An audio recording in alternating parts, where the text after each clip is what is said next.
Hello everyone, first of all welcome to my YouTube channel. In this video we will discuss the CFT, that means crystal field theory. Last videos we discussed the VBT and its examples.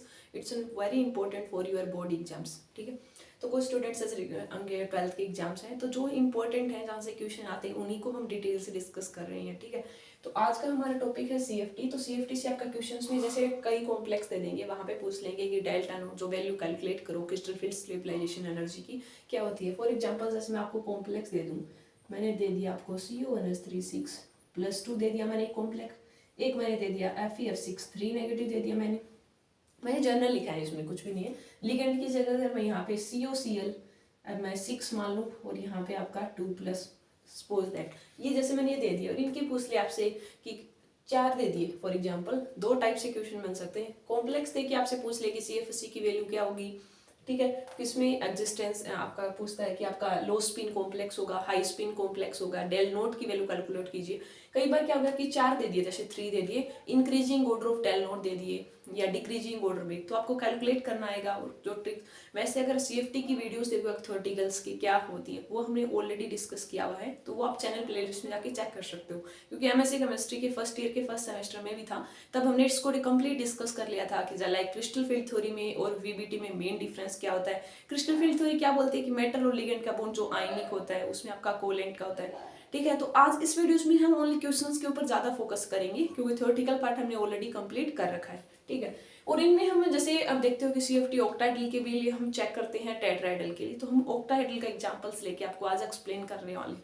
तो इनमें थोड़ा सा आपको recap करवा देते हैं कि क्या होता है क्रिस्टल फील्ड थ्योरी के अंदर. इसमें ये तो आपको पता चल गया कि जैसे ये मेटल है, लिगेंड, उनके बीच में आपको बॉन्ड पता चल गया आयनिक. जो लिगेंड है वो एज ए पॉइंट चार्ज की तरह इसमें हम सपोज कर. अब इसमें क्या होता है कि मान लो हम ऑक्टाहेड्रल की डिस्कस कर रहे हैं d ऑर्बिटल में, तो सपोज हमें पता है कि d के 5 ऑर्बिटल होते हैं, 1 2 3 4 एंड 5. ये आपके d के 5 ऑर्बिटल हो गए. अब ये यहाँ तक तो ठीक है, ठीक है, ये लिगेंड है. बाद में ये आपकी 2 में स्प्लिट हो जाते हैं. एक आपका T2G होता है, एक होता है आपका EG, और इनका जो गैप होता है उसको हम डेल्टा, अगर ऑक्टाहेड्रल में हम पढ़ रहे हैं तो और हम लगा देते हैं डेल्टा ओ नोट. और यहाँ पे इसकी वैल्यू कितनी होती है, 2/5 होती है. इसकी वैल्यू होती है आपकी 3/5 डेल्टा. आगे हम कैलकुलेट करेंगे तब आपको पता चलेगा. अब ये कैसे होता है. अब यहाँ पे देखो ये d ऑर्बिटल है, मान ले ये मेटल के d ऑर्बिटल है, ये लिगेंड है. जब अप्रोच नहीं कर रहा है तो ये आपके स्टेबलाइज हैं, सारे 5 d ऑर्बिटल की इक्वल एनर्जी है. ठीक है, मतलब यहाँ पे आपका dxy है, dyz है, dzx है, dx² - y² है और dz². T2G में कौन से आते हैं आपके dxy, dyz एंड dzx. और EG में कौन से आते हैं आपके dx² - y² और आपके dz² आते हैं. ठीक है, तो हम क्या कर रहे हैं कि जब आपके मेटल के 5d ऑर्बिटल थे वो डीजनरेट कब है, जब लिगेंड कोई अप्रोच नहीं कर. लिगेंड जब अप्रोच कर रहा है वो हम देखते हैं कि किस साइड से अप्रोच कर रहा है, आपका वो x वाले में है या z वाले में है. तो इनमें हम देखते हैं कि वो कौन सी एक्सिस के अलोंग, तो उसी के अलोंग अगर मान लो उसके अलोंग कर रहा है उस नहीं, तो एनर्जी आपका इंक्रीज. तो बाद में जब लिगेंड अप्रोच करता है ना, जब ये d ऑर्बिटल 5 थे वो स्प्लिट हो जाते हैं 2 में. एक T2G ऑर्बिटल का सेट बन जाता है नीचे और EG वाली. ठीक है, EG की एनर्जी ज्यादा होती है तो ऊपर आएगा, स्टेबल कम है, T2 वाले स्टेबलाइज होते हैं. ठीक है, जब लिगेंड आए ना तब है, पहले हमने कोई भी हमने मैग्नेटिक मतलब अप्लाई नहीं कर रखा, आपका लिगेंड अप्रोच नहीं कर रहा, तब आपके सारे d ऑर्बिटल डीजनरेट थे. बाद में वो लिगेंड जब अप्रोच तब आपका 2 में स्प्लिट हो जा रहा है, वो T2G और EG में.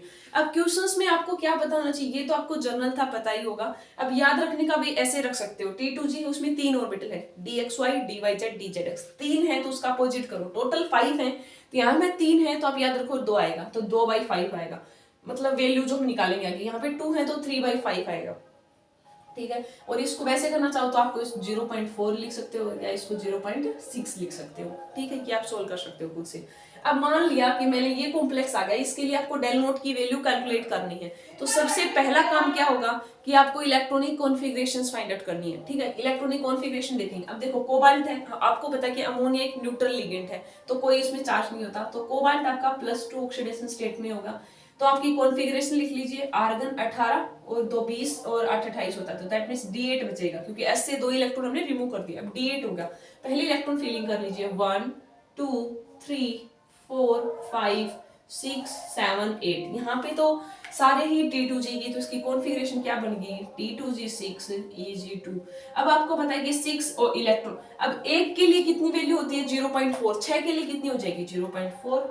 अब इसमें आप प्लस ये माइनस का होता है नीचे वाला, प्लस अब इसकी वैल्यू कितनी है 0.6, इंटू में 2 कर दोगे। अब सोल्व कर लीजिए, -2.4 प्लस 6 दूनी 12, तो इसकी वैल्यू आ गई -1.2 डेल नोट। ये तो वैसे स्टेबलाइज के लिए हम साइन यूज करते हैं, आपने कैलकुलेट कर ली 1.2 डेल नोट, ठीक है।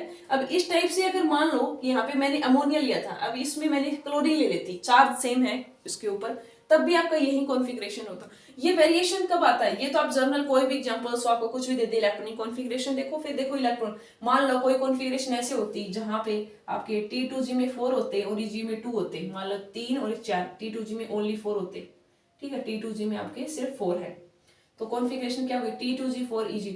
तो वहीं करते हैं आप 4 इंटू में जो वैल्यू है उसकी, और फिर Eg वाले के लिए कितनी वैल्यू है, यहाँ से आप वैल्यू कैलकुलेट कर लेते हैं। तो डेल नोट होता है आपका ऑक्टाइडल के लिए स्टेबलाइजेशन एनर्जी की, जो हम गैप को बोल देंगे।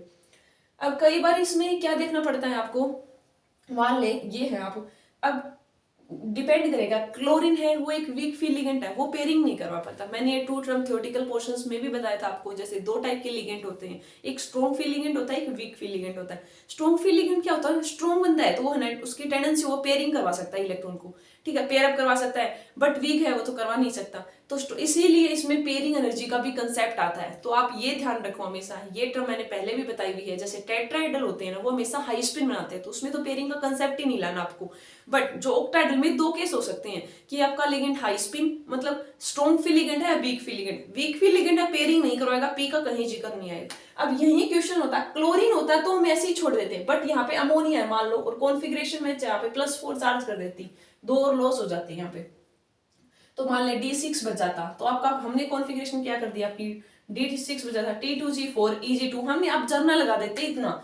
बट अगर आपने चेक नहीं किया कि लिगेंड कैसा है, अब लिगेंड मान लो कि मेसियो यहाँ पे अमोनिया है, ठीक है, अमोनिया एक स्ट्रॉन्ग लिगेंड होता है, क्योंकि हमने स्पेक्ट्रोकेमिकल सीरीज भी डिस्कस की हुई है, स्ट्रॉन्ग फी लिगेंड कौन सा है, वीक फी लिगेंड कौन सा है, CFT में काफी इंपॉर्टेंट रहने वाला है आपको, ठीक है। अब स्ट्रॉन्ग फी लिगेंड है ना, तो उसके पास टेंडेंसी है कि वो जो Eg में 2 इलेक्ट्रॉन गए ना, वो इन्हीं को इधर ही ले आए, पेयरिंग है तो यहाँ पे 2 इलेक्ट्रॉन तो यहाँ ले आएगा, यहाँ ले, तो इसकी पेयरिंग के बाद में क्या बन सकती है T2G6 और Eg0, तो यहाँ की वैल्यू अलग आती है CFSE की, इसकी वैल्यू अलग आएगी। अब ये सही होगा, ये आपका गलत माना जाएगा, ठीक है।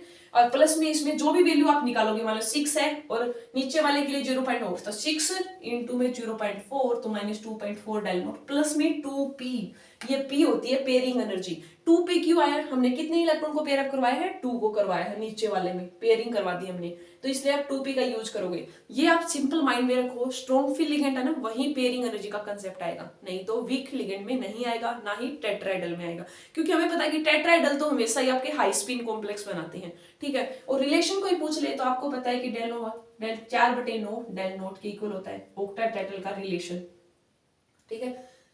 तो ये तो आप डेल नोट है ना, वो इतने तो 4/9 मल्टीप्लाई होता है, तो ये तो सिंपल है। अब मान लो आपको कोई भी कॉम्प्लेक्स दे दे, तो आप खुद से पहले क्या करोगे, इलेक्ट्रॉनिक कॉन्फ़िगरेशन, फिर इलेक्ट्रॉन की फिलिंग कर दोगे जर्नल वे से, फिर दे चेक कर लोगे वीक फी लिगेंड है या स्ट्रॉन्ग फी लिगेंड। अगर कहीं भी पॉसिबली मान लो अगर आपका D5, कई बार ऐसे दे देंगे कि कोबार +2 है वो D5 हाई स्पिन है या लो स्पिन है, तो उसके अकॉर्डिंग आपको चेक करना पड़ता है। तो एक टर्म आप इसमें ये भी नोट कर सकते हो, आपके अगर एग्जाम में आ जाए आपका हाई स्पिन है लो स्पिन है, उसके अकॉर्डिंग कॉन्फ़िगरेशन चेक करना आपका, तो आप ये सब देखोगे कि स्ट्रॉन्ग जो फील्ड लिगेंड होते हैं ना, स्ट्रॉन्ग फील्ड लिगेंड वो हमेशा आपके लो स्पिन कॉम्प्लेक्स की फॉर्मेशन करते हैं, और जो वीक फील्ड लिगेंड होते हैं वो आपके हाई स्पिन कॉम्प्लेक्स की फॉर्मेशन करते हैं। हाई स्पिन, लो स्पिन कब हो रहा है, जब नीचे आ रहा है, पेयरिंग हो रही है, तब स्ट्रॉन्ग फील्ड लिगेंड ही करवा सकते हैं। हाई वीक फील्ड लिगेंड क्या, उनके पास तो टेंडेंसी नहीं है, वो तो ऊपर ही जाएंगे। अगर मान लो इसमें इलेक्ट्रॉन 3 फील हो गए तो ऊपर ही जाएंगे 2 इलेक्ट्रॉन, तो ये हमेशा हाई स्पिन कॉम्प्लेक्स की फॉर्मेशन करता है, तो वो लिगेंड्स के ऊपर डिपेंड कर रहे हैं, ठीक है। तो इस टाइप से आपके CFT के क्वेश्चंस में कई बार दे दिया कि आ गया मैंगनीज है आपका +2, मतलब D5 हाई स्पिन है, उसके लिए CFSE की वैल्यू बताओ, तो आपको पता होना चाहिए कि हाई स्पिन में क्या होता है, लो स्पिन में क्या होता है। हाई स्पिन है तो जो इलेक्ट्रॉन की सीरियल है पहले आप T2 में फील कर दीजिए 1 1, फिर ई में जाओगे, ई के अगर फील हो गए फिर आप T2 में इलेक्ट्रॉन फीलिंग करोगे। अगर आपका लो स्पिन दे रखा है तो पहले ही आप उसमें पेयरिंग करवा दोगे, मतलब T2G में आएंगे पहले। T2G में अगर मान लो यहाँ पे आपका 7 होता है तो T2G में 6, फिर तो EG में जाता है आपका इलेक्ट्रॉन। तो CFT से इस टाइप के क्वेश्चन आपके बोर्ड एग्जाम्स में आ सकते हैं, ठीक है। ठीक है, तो आपको ये कैलकुलेट करना है, और कुछ भी अगर प्रॉब्लम लगती है तो आप वो कमेंट कर सकते हो। I will try to solve your query. Thank you and happy learning.